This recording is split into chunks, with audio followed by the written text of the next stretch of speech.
Hi, and welcome to Culture, Power, and Communication. So, this week we're going to discuss these three concepts, and I'm taking this presentation from the chapter written by O'Connor and Downing that I have uploaded on D2L. All right, let's start with the first one. We discussed this concept of culture last week, and this week we're still going to continue talking about that, and we're going to expand our understanding of what culture is. So sometimes when we think about culture, we think about culture as a product. And we can also think of it as an activity that generates the product, or we can think about culture as a perspective on the meanings of life. So, for instance, when we're thinking about culture as a product, one of the things that many people outside the United States, when they're thinking about America, their mind would immediately go to, for instance, McDonald's, Starbucks, and so in this example, American culture is related closely to these products. And the activity that generates the product, this idea of capitalism, yeah, is very closely related to having an open market and allowing different brands to actually flourish within the United States and be exported to other countries.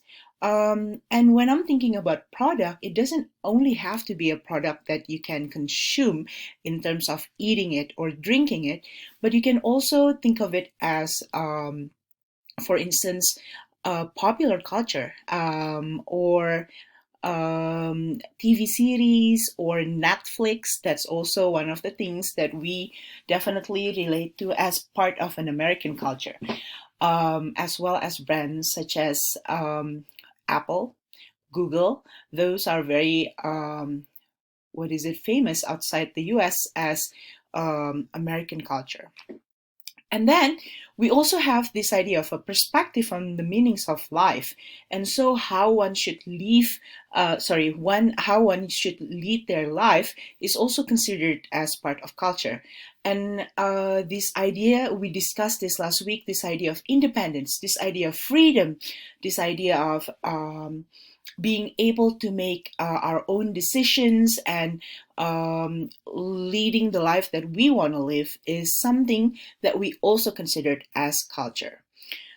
Stuart Hall, who is a cultural studies scholar, defined culture as experience lived, experience interpreted, as well as experience defined. I am wondering what you think about the way he understands this concept of culture. Do you agree? Do you disagree? Why or why not? It's something to think about. So I also want to talk about a brief history of the way we interpret this idea of culture. I'm going to go back to UK in Britain. What began as a term for agricultural processes, yeah, it extended to social processes. So it used to be when we're thinking about culture, we're relating it to this idea of farming and agricultural processes. But nowadays, we actually separate this idea of culture from this context of farming. Another scholar, his name is Matthew Arnold, interpreted the term culture as belonging to a certain class. So, when we're thinking about belonging to a certain class, there's this notion of high culture as the culture that we look up to, as the arts. So, for instance, previously we will think about the idea of culture as something that is learned and only what is it related to certain class. What we considered as culture, what Matthew Arnold considered as culture when he defined this, is that this idea of education, this idea of fine arts, of opera, those are what they considered as high culture. So therefore, when we considered a cultured person, then we consider a person who has vast knowledge about so many of fine things in life, and including very knowledgeable, and a scholar, something like that. So the word civilization was closely connected with culture in these debates because, and this is one thing that also underlined this idea of colonization, is this idea of the British wanting to take over other countries and introduce them to their own culture because they think that their culture is better than other people's culture. So they would go to other countries, and not only are they exploiting the natural resources of the country, but they also treat the native people, the local people, as the second class um, citizen, basically, because they believe that their civilization, their culture, is not on par with their own, with the British culture. So, in the US, at the beginning of the 1900s, culture is synonymous with intelligence and idealism that only belong to the dominant social class. Going back to that upper class who owns, basically, who owns the financial means, who are educated, who are traveling, and being able to see museums and be introduced to arts, those are the people who are considered as cultured. And cultures were identified with civilizations. If we consider this idea of civilized versus uncivilized people, and the question is always who get to label that, who get to label that your group is civilized and other group is uncivilized. So which in turn were ranked with white Europeans at the top and people of color at the bottom. um, that's why I think it's very hard for us to understand this idea of culture and communication without understanding the context and this idea of power that we are going to discuss this week as well. So, this definition of culture served to justify invasion for colonial powers. The British spoke of their civilizing mission to excuse their acts of colonizations, while the white Americans of their manifest destiny, basically do the same thing to impose their culture all the way to the Pacific and the Rio Grande and on to Hawaii and the Philippines. So, what we see here is this idea of I'm better than you, therefore, I need to basically take over your power of your own land and teach you how to behave, how to be civilized, what is education, what is proper, what is not, what is art, and that yours is not considered art, is this idea behind colonizations and taking over other areas, and slavery basically as well. So the next concept of culture is, instead of looking at it as something static, something that is not changing, we look at it as an interactive changing process.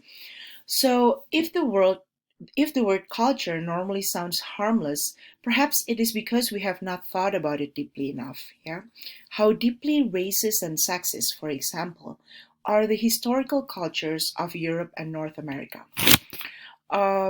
If we look back at our own history here in the US, with this idea of slavery, of bringing people of darker skin color from other continents to the US to work on the plantation, and to put them in their place, so that they're not going to talk back to their masters, just treating other human beings with this idea that it is okay.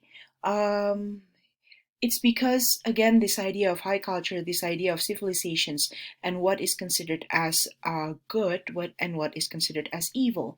So this deeply racist, unfortunately, is part of our history that we should never erase, that we should always remember, because we always strive to be better.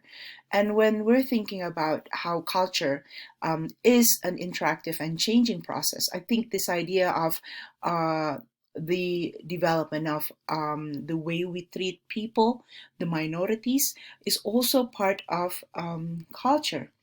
And also, if we're thinking about how sexist the history of culture here in the US, we could go back and see how, when it comes to voting and allowing people to actually help shape the future of their country and make decisions that affect the public, it used to be only white men who had that power. And so, white women, black men, people of color, as well as black women and women of color, are definitely not part of the picture. So if we think about culture as an interactive changing process, we can take a look at that and how that idea of how to lead a life has been changing throughout the decades. And also, there is this saying that it is a gross error to see culture as something static, frozen in time. It is in the very process of social communication that cultures change and mutate. So I want you to think about this as we go and discuss further about the relationship between culture, communication, and power. And I'm going to end this first part of the presentation with a guided thinking activity one. So, guided thinking activity is an exercise that you can do on your own. It is not graded, it is meant for you to reflect on the concepts that you learn in the chapter. So, if you understand the way our brain process new concepts and all that, we learn through reflection. And so, this idea of guided thinking activity is just my way to prompt you to start thinking about the concept that we have just discussed. So think about the idea of culture as an interactive changing process for 5 to 10 minutes and give an example of how culture changes. I provide you with an example of how this idea of slavery had been abolished, and we're trying to be better. We're thinking also, for instance, this idea of Me Too movement or this idea of Black Lives Matter as a reaction of what had been going on past the abolishment of slavery, for instance, past the Jim Crow, what is it, law. So I want you to think about your own example and what does it look like, this changing process of culture.